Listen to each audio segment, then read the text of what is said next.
कामयाबी में अहंकार और नाकामयाबी में निराशा। अगर इन दो भावों से इंसान अपने जीवन को सुरक्षित कर लेता है तो वो अपने जीवन में अभूतपूर्व वृद्धि कर सकता है, सांसारिक क्षेत्र में भी और आध्यात्मिक क्षेत्र में भी। जब भी कोई इंसान कामयाब होता है तो धीरे धीरे जाने या अनजाने उसके अंदर अहंकार प्रवेश करने लगता है। कई बार वो अहंकार इतना विराट होता है कि वो सभी को दिख जाता है, और कभी इतना सूक्ष्म होता है कि वो दिखाई नहीं देता, लेकिन फिर भी वो मौजूद रहता है। और ऐसे ही जब कोई आदमी नाकामयाब होता है तो उसे निराशा, उदासी और दुख घेर लेते हैं, जिससे वो आदमी नाउम्मीद हो जाता है।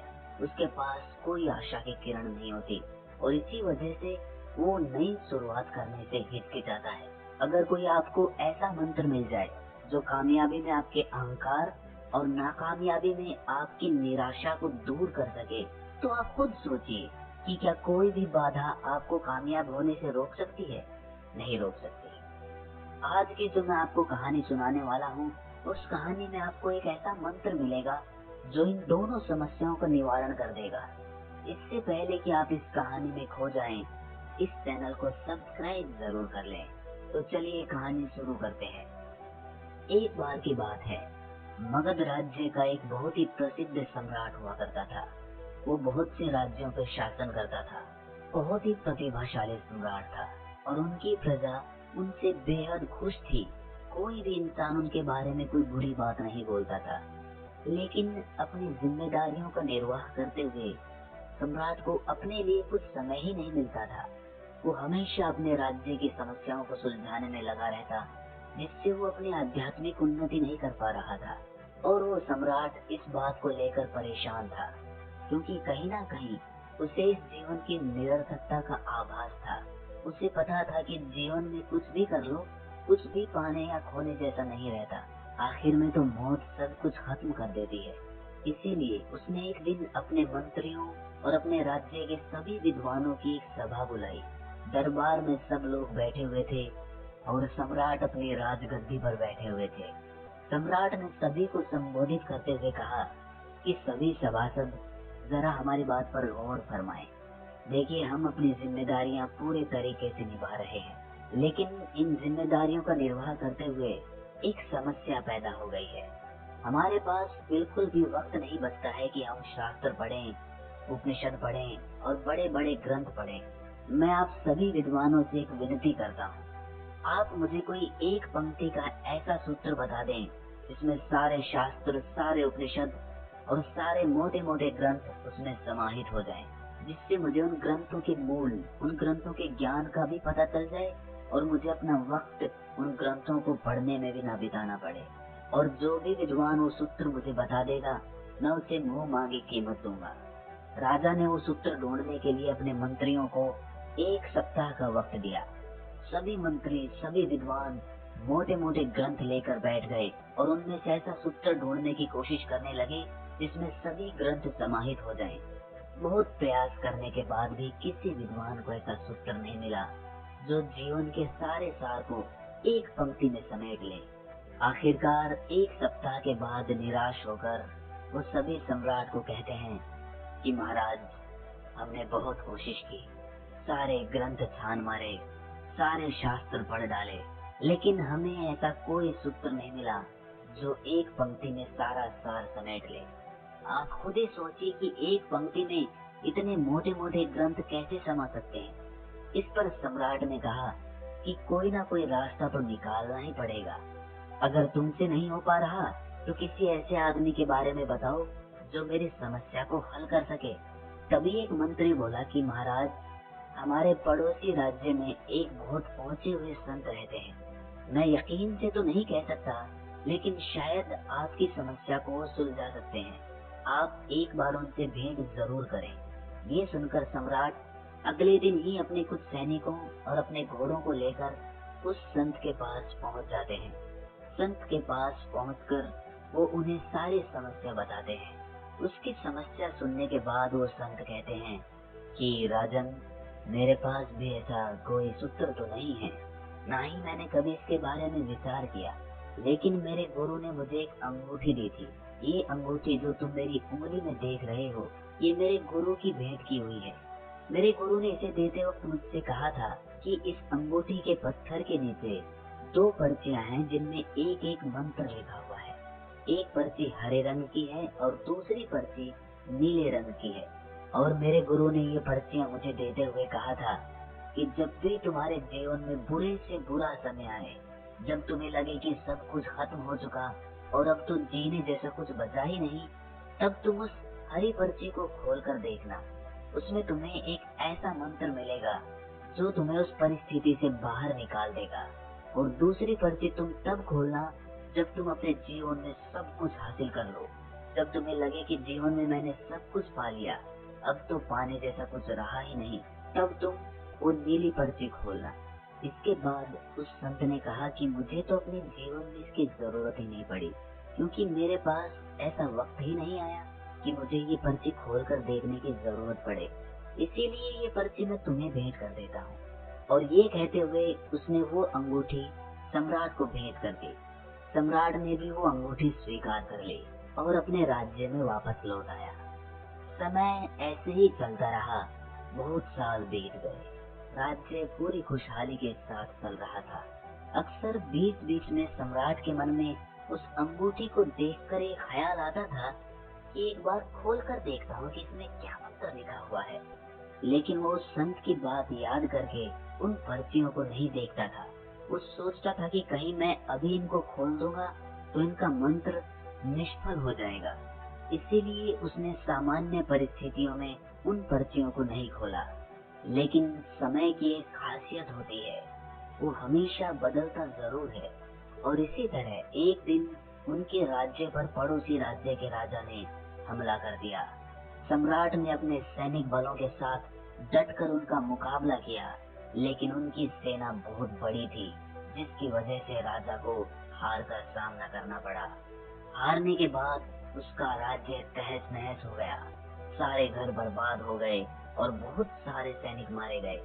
आखिर में राजा को अपनी जान बचाने के लिए अपने कुछ सैनिकों के साथ वहां से भागना पड़ा। राजा का परिवार भी इस युद्ध में खत्म हो चुका था। अब राजा केवल अकेला बचा था और वो अपनी जान बचाने के लिए पहाड़ियों के रास्ते से भागना शुरू कर देता है। साथ में उसके कुछ सैनिक भी होते हैं, लेकिन कुछ समय बाद सैनिक भी उसका साथ छोड़कर भाग जाते हैं, क्योंकि उन्हें लगता था कि दूसरी सेना के जो सैनिक उनका पीछा कर रहे हैं वो राजा को मारते वक्त तुम्हें भी जिंदा नहीं छोड़ेंगे। और यही सोचकर वो सैनिक अपने राजा को, अपने सम्राट को अकेला छोड़कर वहां से भाग जाते हैं। अब राजा अकेला रह गया था। कोई उसका साथ देने वाला नहीं था। वो दुर्गम पहाड़ियों पर अकेला अपने घोड़े पर सवार होकर उनको पार करता हुआ छुपता छुपाता आगे चला जा रहा था। लेकिन दूसरी सेना के सैनिक किसी भी कीमत पर उसको ढूंढकर मार देना चाहते थे और पीछा करते हुए वो उसके बहुत करीब पहुंच चुके थे। तभी राजा को उनके आने की आहट मिली। राजा तुरंत अपने घोड़े से उतरकर वहां पर कुछ झाड़ियों में छुप जाता है। राजा जब झाड़ियों में छुपा हुआ था तो उनके कदमों की आहट से राजा का दिल सहम जाता था। तभी झाड़ियों में छुपे हुए राजा को उस अंगूठी की याद आई और उसने छुपे छुपे ही उस अंगूठी के ऊपर वाला पत्थर निकाला और उसमें से हरे रंग की पर्ची निकाली जो संत ने बुरे वक्त के लिए बताई थी। राजा ने वो पर्ची खोलकर पढ़ी और उसके बाद उसके चेहरे पर मंद मंद मुस्कान आने लगी। उस पर्ची में लिखा था कि ये वक्त है, ये भी बीत जाएगा। ये मंत्र पढ़ने के बाद उस सम्राट के मन को हिम्मत मिली और वो वहीं पर छुपा रहा। पूरी रात ढूंढने के बाद जब सैनिकों को सम्राट कहीं भी नहीं मिले तो वो वहां से खाली हाथ लौट गए।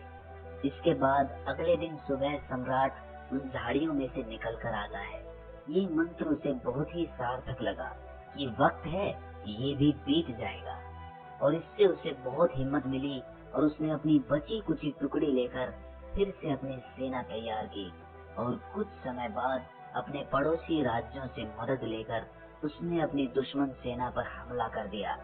उसने पूरी हिम्मत के साथ वो जंग लड़ी और आखिर में वो जंग को जीत गया और उसे अपना राज्य फिर से वापस मिल गया। अब फिर से राजा के वही दिन वापस आ गए थे, बल्कि वो उससे भी ज्यादा प्रसिद्ध हो गया था, क्योंकि उसने एक छोटी सी टुकड़े के साथ एक बहुत बड़ी सेना को हरा दिया था, जिससे पूरे देश में उसकी प्रसिद्धि, उसकी प्रतिष्ठा पहले के मुकाबले कई गुना ज्यादा बढ़ गई थी।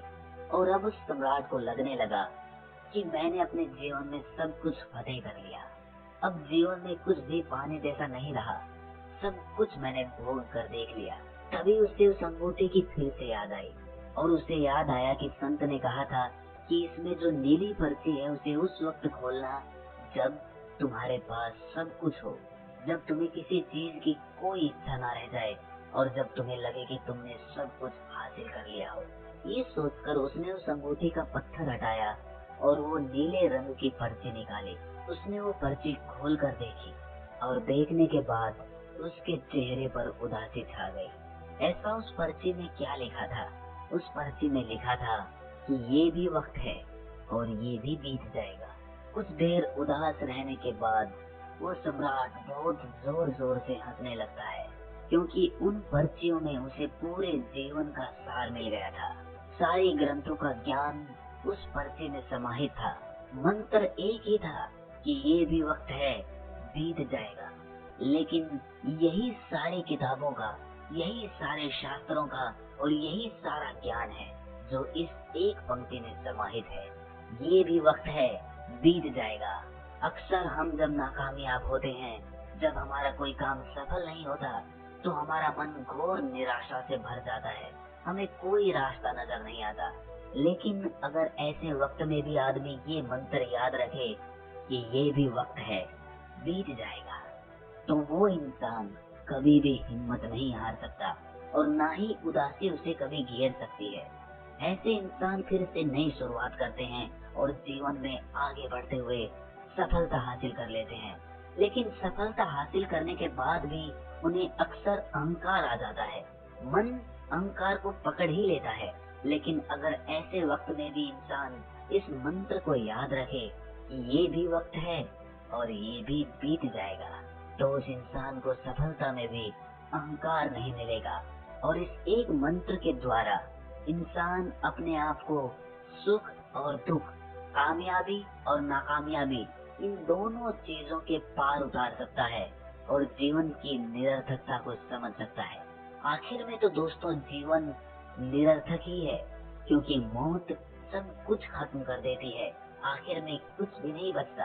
आपका शरीर भी यही छूट जाता है, इसके द्वारा कमाई हुई चीजें भी यही छूट जाती हैं। और जब आपको अपने जीवन की निरर्थकता का आभास होने लगता है, तो आप जीवन की सार्थकता को जानना चाहते हैं। तब आप वो जानना चाहते हैं जो शाश्वत है और जो मृत्यु के बाद भी तुम्हारे साथ रहता है। वहीं से सत्य की खोज शुरू होती है और वहीं से ज्ञान का मार्ग खुलना शुरू होता है। तो दोस्तों, कैसी लगी आपको ये कहानी? कमेंट सेक्शन में जरूर बताना, और अच्छी लगी तो इस चैनल को सब्सक्राइब करना मत भूलना। तो मिलते हैं अगली कहानी में, तब तक के लिए अपना ख्याल रखें।